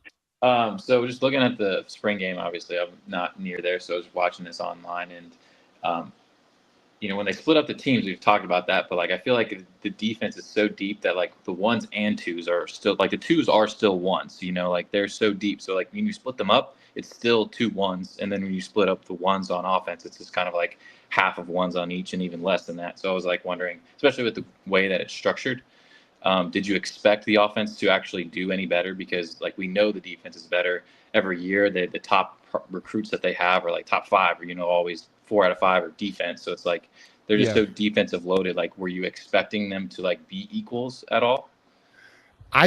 No. All right. So here's what my expectation was. Offensive line to do better than it did. I mean, so one thing I want to do that I won't do though, is I want to watch the spring game again. And I want to track how much time Bryce has in the pocket every snap that he throws. That'd be an interesting experiment, but I'm just not going to do it. I don't have the time, but I would love to, if somebody wants to do it, go for it and let me know the results. But I feel like there just wasn't a lot of production, even with the running backs, right? I know Kuzdal showed out, and I know Justice Haynes had a big run. Kuzdal did show out, and he actually got some tough yardage at times. It wasn't easy yardage. But like, I just feel like the offense was not very productive. You know, I don't think the offense had good drives. Like, how many good drives did they have? You got to remember, like, guys, we scored. What was the final score of the game, John? 17-0, and seven of that touchdown on the last play. So it's not 10 not, point performance out of both offenses. Just I'll be honest, you know, I needed more. You know, like, but I know it's spring game. You know, I know it's vanilla, so like I'm aware of that. It's just, and then the way some of the receiver, like the Fred Moore thing, is so discouraging. You know, like, and what other receivers really stepped up? Like, this is again like a concern. Like, some people disagree with me here, but like, I'm very concerned about that wide receiver room. Now, I do think McCoy's good. Hopefully, Goodwin can, but no one else has earned, in my opinion, you can disagree with me. No wide receiver has earned your trust. Evan, would you say there's a wide receiver that you trust, that you really trust? Definitely not, but I'm excited about McCauley. Yeah, I agree. McCauley. I agree with that. McCauley, I think we should all be excited about McCauley. I think he is going to ball out. Mm-hmm. But, you know, and then like, can we just be honest too, that like something that's not talked about? What about tight end? We heard nothing out of spring camp about tight ends. You know, and you didn't see any production out of that position. And outside of Colson Loveland last year, who produced? So like, these are things we need to be like. Marlon Klein is Marlon Klein barely played. I would say that would be my counterpoint. He was in there for like one drive. So Marlon Klein not being in there impacted the tight end production. Jalen Hoffman obviously is is more a Bredesen type usually, but I got to give it to him. He had the best performance from a receiving perspective, 148 yards, a touchdown, all 7 complete. He did very well. Yeah, Evans, I mean, let me ask you this. So you asked me the offensive question. Were you completely satisfied with the offensive production? Like, did you get what you wanted out of the spring game? Even realizing it's a spring game, we're not going to get everything. Were you satisfied with what you saw today? I would say so. I think they're just such at a disadvantage. I think with with them being split up, and I think just the defense being so good, and just having like vanilla play calls, like it's just like 1-on-1, and these are just like such good DBs. Like they're so sticky on them. It's just like there wasn't a lot of opportunities, and there was that one slant that Underwood threw. It might have been, I don't know who it was, Hoffman maybe, but it was just like zipped right in there, and I was just like, what was that? You know what I mean? So it was just like to see those flashes was like, okay, seeing him and then Jaden Davis, it was like just like so many levels above that. It just gave me so much hope. Yeah, I hear you. I hear you. And like that's the thing too, is like one thing I don't want to come off as negative. I think we're a 9-win team. I think we're a good team. I think this defense is good. Like I don't want this to get dragged down by just. I don't want people to feel like I don't think this is a good team. I do think it's a good team. I just have those concerns. That's all. You know, like I also don't want the show to be the focus of that either, because I think there's a lot this team offers. I think there's a lot of talent. I guarantee you there's a player we're not talking about who's going to be great this season. Yeah. You know, there's going to be some players who really show up. Maybe Babalola is like, here's something. Maybe Babalola is ready week 1. And I'll tell you right now, if that happens, sky's the limit. You know, sky's the limit. And I'll be honest, I'm more concerned about left tackle than wide receiver. I'm actually less concerned about wide receiver because I do think the offense is going to be able to make up for it. Like, I mean, in terms of like the creativity of Chip Lindsey, I think he's going to be able to scheme guys open. I think the run game will allow people to open up the pass game. Like, I just think there's a lot of opportunity there. We'll see though. You know, I think maybe I'm not representing the fan base well here, but I feel like what the fan base wants is a playoff run. I feel like what the fan base wants is an offense to be dominant, or if not dominant, effective. You know, consistently effective. And I'm just not confident that it's there yet. You know, so I'm just kind of articulating that position. I guess that's where I stand on it. Yeah, I mean, I think their floor is 9 wins, but I guess I'm a little bit more optimistic about the offense, just simply the fact like every team, I feel like there's no holes on defense. and every team has holes. Like, I hate to compare it to Ohio State because they're the national champions, and their DBs. I mean, Igbenogson, he was holding on every play. It was just, ref, do you want to call it PI on this play or not? Yeah. And Burke was called, was like supposed to be a first round or whatever. This guy ended up like 5th or 6th round. So it was like, I mean, Oregon absolutely cooked them on the outside game 1. And I mean, their offensive line kind of struggled all season long, but they still won, So I mean, and I think Barnhart at right tackle, our national championship year, he was a liability. And so like every team is not going to have like 0 holes. And so the fact that they have them, I think they can overcome them. Yeah. And that's the thing too. I mean, the team, maybe it's possible Bryce Underwood just balls out and he's ready. And we're on a great trajectory. I mean, listen, we win that Oklahoma game. I don't see how we're not a playoff team. I'll say that right now. Here's my hot take. If we win the Oklahoma game, how are we not a playoff team? Because if you look at the rest of the schedule, at worst, we lose 2. At worst, we lose 2.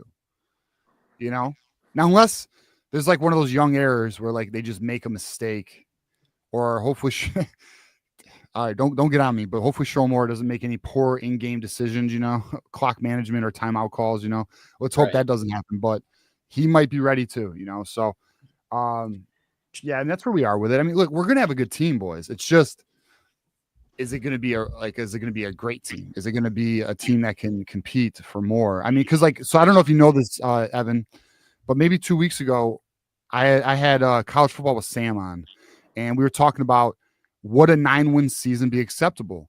And I said it would, but most of this fan base said no, that's not acceptable. It's a wasted season. So like, there's just a high standard with the fan base, and I'm just trying to caution us, the fan base, to just be mindful that it may be a 9-win season. We might not be ready for a 10, 11, 12. I don't think we're ready for a 12-win season. West Quad will tell you we are though.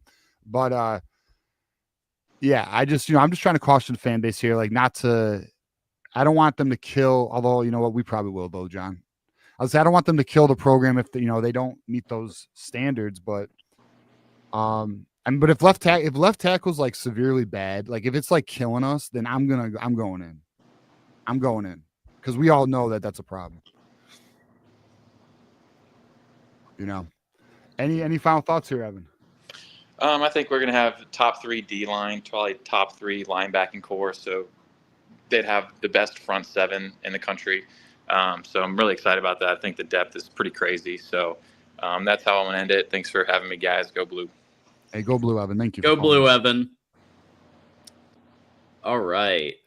Before we get to our callers, we do have a couple more super chats. So Drufus is more optimistic with his ceiling predictions. We win every game, Drufus, with the 2 there. So, hey, I love the optimism. And TJ, like you said, if Michigan does beat Oklahoma at Oklahoma, especially with a freshman quarterback, then absolutely the sky's the limit, Drufus. Yeah, no doubt. And West Quad would agree with you. West Quad thinks we're winning every game. So if it happens, then shit, we're gonna have a good season. We're gonna be partying our asses off. Update on the Pistons game. Looks like Jalen Brunson is injured. He went into the tunnel. So this is the bad side of the bad side of sports. And people may say, "Oh, you're an asshole." I mean, let me just say, I'm not mad about it. Can't say I'm upset he got injured. Because if he's out, and I mean this respectfully, if he's out, then our chances of winning the series just go up tremendously. So that's my Pistons update. Back to Michigan. Drufus also says, hit that like. Absolutely, Drufus. We got a bunch of people in here. Let's make sure every single person in here hits that like button because that's free. That takes 2 seconds. So if you like the content that we're putting out there, it just takes a moment of your time to hit the like button. It's even easier on mobile. You just go boop, and then you're there. One more. We've got Hewitt ZZZ Harris with a $2 super sticker. So thank you so much. That brings us down to $67 to go to unlock a third hour of the show. So we've got about 23 minutes to go if you guys want another hour after that. Otherwise, we do have Ramez kind of as our next caller here, but 67 to go for a third hour. All right. with that said, let's go ahead and bring on Ramez. So Ramez, I know you got a chance to meet TJ. Sorry we didn't really get to connect at the game much, but good that you're here as always. Go Blue, Ramez. Hey, yeah, I'm very upset. I'm gonna get to it, but I wanted to say, John, I had my son. He's actually my son is 97 percentile in terms of height. A lot of people think he's older than what he is, so you need to stay in touch with me. He may be a 5-star recruit. So yeah, he by the time, if we want to, like TJ told me, you're sitting at the 44th section. By the time I get my wife and we drag our son, we're gonna make you guys miserable. So but I really would have loved to see you guys. Even though when we went to the pre-game, by the time you guys were set up behind the basketball game, it was really like light rain, and it would have been very hard for me to go walk from Pioneer High School all the way around. So, but I really wanted to see you guys. I really intended to walk, but it was really hard with dragging a kid. So, but yeah, getting into it, I'm very, very upset and mad, to be honest with you. And I really don't know why TJ is saying like I'm negative. What are we talking? I don't need a spring game to know that I'm light at the tackle position. And wait, what do you mean? Wait, time no, out. no, I'm mad enough. Negative. You said like you're sorry that you're becoming a little bit negative about the team perspective. Yeah, well, I'm hoping. You mean my like? I'm hoping that like my intent is not to come off as negative, but I hear what you're saying, Ramez. I think you have to be negative. You have to be negative. Yeah, how can we not say what we're seeing, right? We don't need a spring game to know that we're light at the in depth at the tackle position. And then when I hear, oh, maybe Babalola will take a step forward. Okay, what's going to happen when Babalola gets banged up or hurt? They do. O-lines do. Then what am I going to do? Send a letter to the NCAA saying I'm going to withdraw from the rest of the season because I don't have anybody ready? Isn't a transfer portal main purpose is for teams to plug in holes? Yes, and it is. And now like you see people coming out and saying, well, Sean McGee is having this NFL management, and then you see old broadcasts from Sam Webb to everybody repeating it without even thinking it through. It doesn't even make any sense. What does that mean? I pay for my position of need, and I need it, then I have to pay. What am I going to do? Like we used to say in the past, we're a transformational team, not transactional, without even understanding what does that mean. Parents who send their kids to IMG Academy and invest a lot of time, and kids do practice in school, and parents have transformed their kids. Who said transformation starts with Harbaugh? Like, that didn't even make any sense, but we keep repeating the same thing across the board without thinking it. Right now, we spent a lot of money for Bryce Underwood, and then we don't want to back that with protecting him. And even if our Evan Link or Babalo, what about if Sprague got hurt? What are we going to do? Like, you don't even have anybody. Like, This is ridiculous. Like, and then when we say I'm going to scheme around it, okay, I'm going to scheme around my weakness, right? As if the defensive coordinator on the other side are dumbasses. They're not gonna put guys back and put them in triple coverage because they know that's what we're going to do. I mean, we have to know that we're playing our people too. Ramez, I'm with you, and I will present. I'm going to present the devil's advocate just because the coaches obviously are seeing something. Where they're saying we don't want to pay $1 million and a half for a portal left tackle because they've already paid for Babalola, they've already paid for Haywood, and Evan Link sometimes is pretty good, right? So you do have pieces. Is he? Sometimes he's good. I thought late in the season he got better. He was terrible in the beginning. But so there's that. Obviously, I've been outspoken that I think that the left tackle needs to get shored up. But then I go on to some of these message boards, and they're saying, "Hey, they just don't see anybody in the portal that they think is worth the money to bring in." I don't love it, but that's the counterpoint. I don't disagree with anything Ramez just said. I think Ramez, I think you're on the ball. I think with the running backs, like I'm going to counter John like that. Running backs, I know my 1 is Haynes, my 2 is Marshall. We're not going to argue which one is 1 and which one is 2. I cannot care less. And then after that, we lost Benjamin Hall. They went to replace it in a portal. So I know my 1, my 2, my 3, and my 4.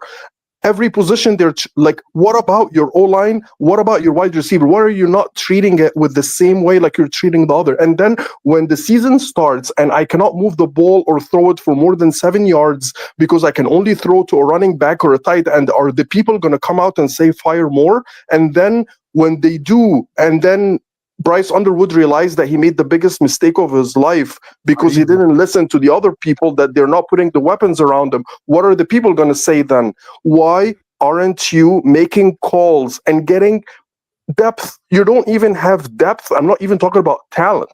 And that's why I'm very upset. I'm very upset because you have to manage a roster and a team by the 1 and the 2 and the 3. Where are they? Where are they? Yeah, the frustration I think lies in like, okay, we know the roster is a good roster, but then you have these 2 glaring holes and you're doing absolutely nothing because you don't want to over. Not even talent, depth, not even depth. Like no depth, not even talent. Forget the talent. But I mean, all right. One would argue they did add depth at wide receiver by getting Anthony Simpson, adding Donovan McCulley. Absolutely. I mean, there's some depth, I guess, but I mean, it's not deep depth. I mean, it's just, I don't know. To me, I just don't understand why, like, like Sean McGee. It's like, and you're like, well, who are we going to blame? Well, I'll be honest with you. If wide receiver and offensive line, or if wide receiver and like left tackle are an issue, the blame goes to Sean McGee, guys. Like, this is one of those things where, but it also falls on Sherrone Moore, because Sherrone Moore definitely has say on what he wants on this roster. But like, dude, we are now in the era where the general manager builds your roster.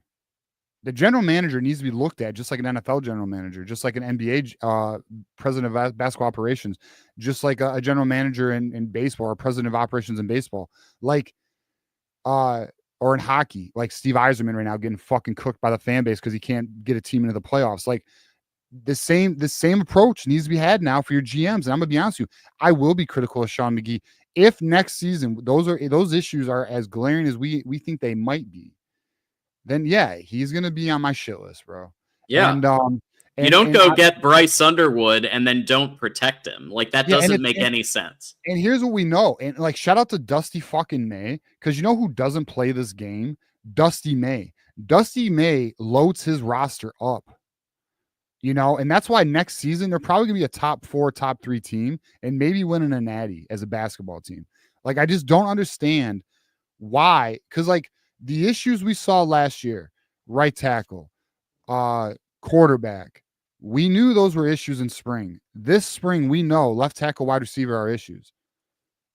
Just pay the premium and fix it. And before I get out of here, what did Ohio State? Go ahead.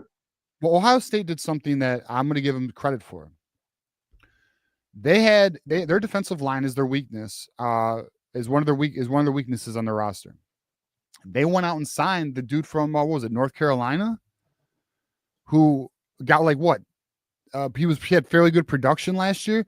They went out and got him. We for some reason are not doing that shit, and I don't know why. And like then the argument could be, well, Sean McGee wants to wait until the House bill passes and they know fully what kind of salary they're gonna have, and maybe that is true. But if that is true, then just like last year, we're limiting ourselves because we want to be cautious. Yep. And I guess then it comes down to philosophy. What do you think is the best philosophy? I'm more aggressive, I guess. Yeah, not giving dollars and cents. Right. When my issue is that, well, it's not just the Georgias, the Ohio States that are just going out and getting people. It's also schools like Notre Dame are beating out Michigan. Like, that shouldn't be happening. Like, Michigan needs to get on the ball and start giving hard numbers. Look at fucking Purdue adding Nitro Tuggle. Why are we not adding that kid? That kid is crazy athletic, high ceiling. Yes, he had a reckless driving ticket. Who the fuck hasn't? Just kidding. I've never had a reckless driving ticket. But my point is, we all speed. Shit happens. It's a bad, toxic culture down in Georgia. We all know it. But like, at the end of the day, there's no reason Michigan shouldn't have made an aggressive move for Nitro Tuggle. Nitro Tuggle would be a dynamic Z player for Michigan. Whatever. It's stuff like that I just don't understand. And then how about the winter portal? Like, because of our admission situation, we missed out on those Notre Dame transfers.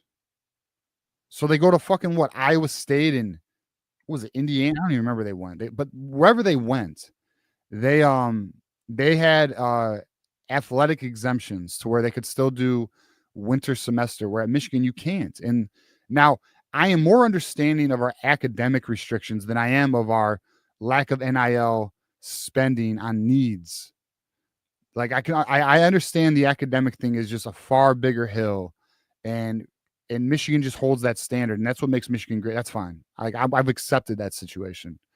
But when it comes to just not, like, here's another thing too, is like one of the arguments people will make is, well, who's in the portal that you'd want? Well, let me tell you the game of the portal. The GMs have the contact of all the agents. They know who all the agents represent. You call the agent, or you call the trainer, whoever the trainer is who's training these kids, the agent, whatever. You get in contact with them and you fucking get them in the portal. Because that happens all the time. That's happening right now. There are kids talking, there are agents reaching out to teams, already talking about next portal. Like, I know, here's something I know that I won't say. I know there are players right now already planning December portal, in case next year doesn't go well for them. You know? Yeah. All right. The last thing I wanna say here, even though if they got it together and Sprague and Babalola looked okay for the beginning of the season, I don't want people to come out and say, hey, Michigan was good until Sprague got banged up, because I have news for you. He will. And so will Babalola, because O-lines do get banged up, and O-lines cannot play the entire season, and they get hurt. It's a position of prone to injuries. And after that, you don't have anybody. So let me just say, like, when you say 9-win season, I'm actually at 8. I'm not at 9. And because I have not, I don't see it. I don't see it. Just by roster standpoint of my backups for the O-lines. And yeah, you got to scheme around your weakness. Good luck with that, and keep, Well, let me say this. If your weakness is left tackle, that's a fucking hell of a weakness. That's like the second most important position on that damn field. It's a rough weakness. You know, quarterback and left tackle are critical. But thank you guys for letting me get the heat out of my chest. I really needed it, because I was very angry, and I was like, I don't need a spring game. I understand that not all the strength in one game. I'm not talking about spring game. I'm talking about the roster. Yeah. The depth is not there. That's why, I'm angry, but at least you guys let me get it out. So thank you very much. No, Ramez, I thought you had a great rant. I enjoyed it. Ramez. And, bring that fire whenever you want, brother. Absolutely. See you guys. See you, buddy. Go Blue. Go Blue. All right. So here's where we're at, y'all. So we will have time for one more caller, which will be Keegan, unless we get that 67 to go to get that third hour. We got about 10 minutes left. Can we get that 67? It can come from super chats or super stickers or memberships or membership gifts. But it does need to come. Otherwise, Keegan's going to be the last caller. So Wolverine, formerly in Ohio, in the house. We got to hang out with him. That was awesome. Member for 3 months. Nate Marshall is extremely excited to be a Wolverine. He made me even more excited for his future. Said he regretted Auburn almost immediately. Really? So he must have talked to Nate Marshall. Interesting. Well, yeah, I am. Nate Marshall was my favorite player, and I mean, outside of Bryce Underwood, but Nate Marshall was such a big deal for me. I think he's going to be a serious problem for opposing teams in the coming years. For sure. I was really glad when he came back. All right, we got Keegan on the line next here at the Michigan at the Voice of College Football post-game live. Keegan, great to hear from you. Go Blue. Go Blue. What's up, boys? What up, man? How you doing, brother? Hey. Yeah, I'm good, man. I wanted to talk about left tackle money, but and remind me if I forget about NIL and money. But first I want to talk about. So some people will go, get something at a Chinese hole in the wall store and tip the person for not doing anything, which I mean I do, but like So does my mom. we're consumers here, and these guys bring us content and they bring us a community, and we need to tip these guys, and we need to get to an hour 3. So I wanted to say that out of the Appreciate it, gate. Keith. Yeah, So appreciate it. put in some money. Let's get these guys to hour 3. They're serving you. They're serving the community, and let's do it. So throw in some money, guys. Serving them hot takes. Serving them hot takes. Thank you, Keegan. We appreciate it, man. Thanks, Keegan. So, well, I mean, there's people have ideologies about giving, and I understand that, and I'm the same way. Mhm. But like at the end of the day, this is a service. So people are consuming, and that's a business transaction. They owe it. So anyway, so Fair enough. I would like to talk about. So Juju has a talent for making snap judgments.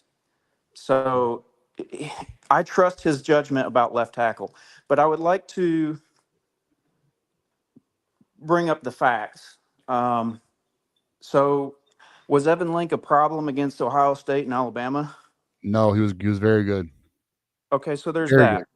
I know. There's that, and Babalola was, for whatever reason, the first pick for the spring game. So Yeah, I don't know. It was. That proves to me that they want Babalola to assume the position. Okay. See, this is why I like the call-in show, because I mean, everything you just said, Keegan, is 100% correct. Yeah, makes sense. This is why, like, this is what the whole thing is like. If I disagree with a position, or if Juju has a counter position and Keegan comes in with the opposite position, that's the whole point of this. This whole call-in show is to embrace debate. And Keegan, you're not wrong, man. I mean, like, you're right. And if Evan Link can play like he did those final 2 games, we're fine. So if all of that's true, then we have to next look at depth.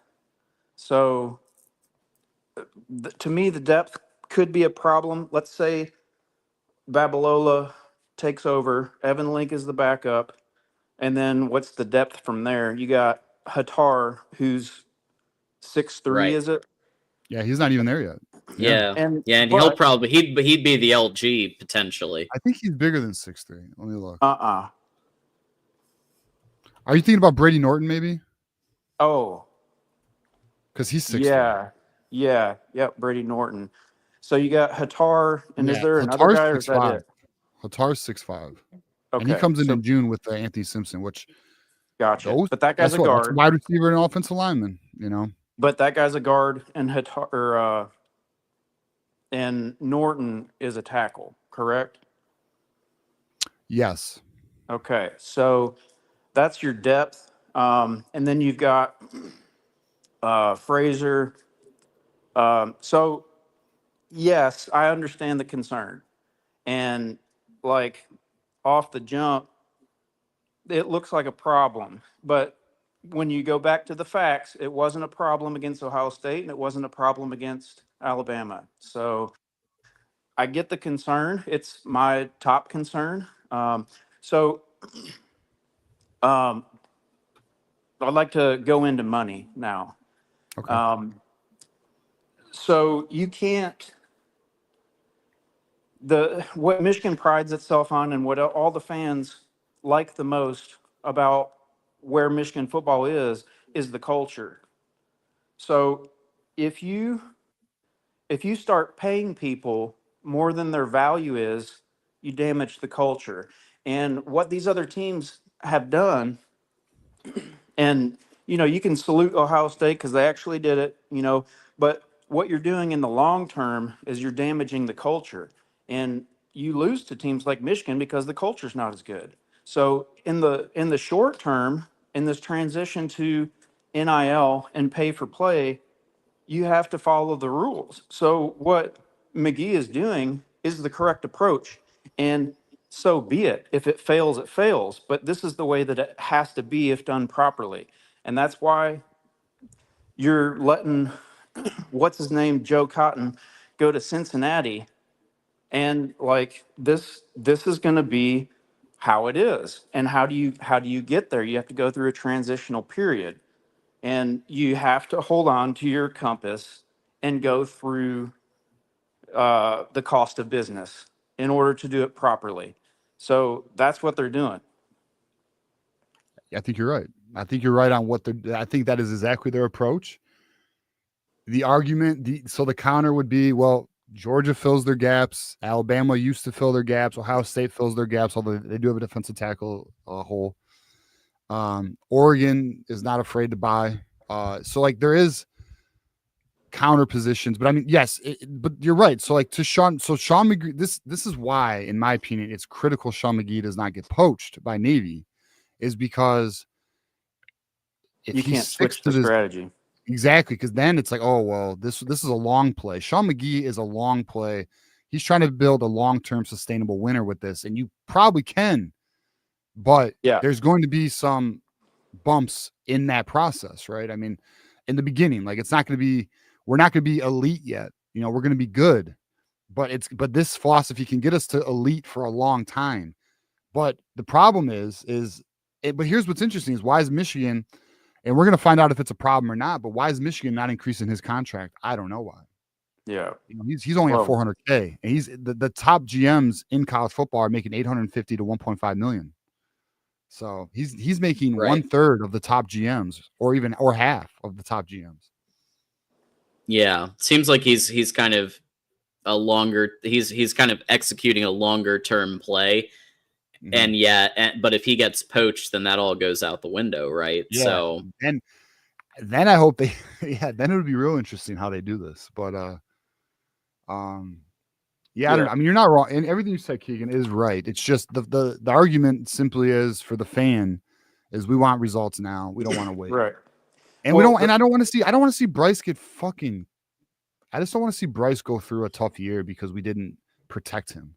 I know that's my number one issue. Like it's one thing if you had another year of Davis Warren, which obviously we would have been very critical if that had happened. But like, you know, I'm talking in an alternate universe. But it's Bryce Underwood. Michigan did pay top dollar to get Bryce Underwood away from LSU to come to Michigan. And then you're going to let left tackle potentially, oh, we're good with what we have. Yeah, Evan Link can do it again. Maybe Babalola can beat him out. Maybe you rearrange some people. That's my issue. Like, if Bryce gets hurt because we don't do the right things to protect him, that's inexcusable in my opinion. Yeah, and I get that concern, and it's not wrong, but like, did Michigan pay, or did Oracle Studio, or whatever it's called, Oracle, pay for that? Queen Joe Lynn, right? You know what I mean. You know what I mean. Yeah, I do. I'm not trying to throw you under the bus, but so if that's donor support, then that's not a consistent variable, so you can't hold it to the same standard. So we did not, it seems we did not want to overpay for Joe Cotton and the Notre Dame guys.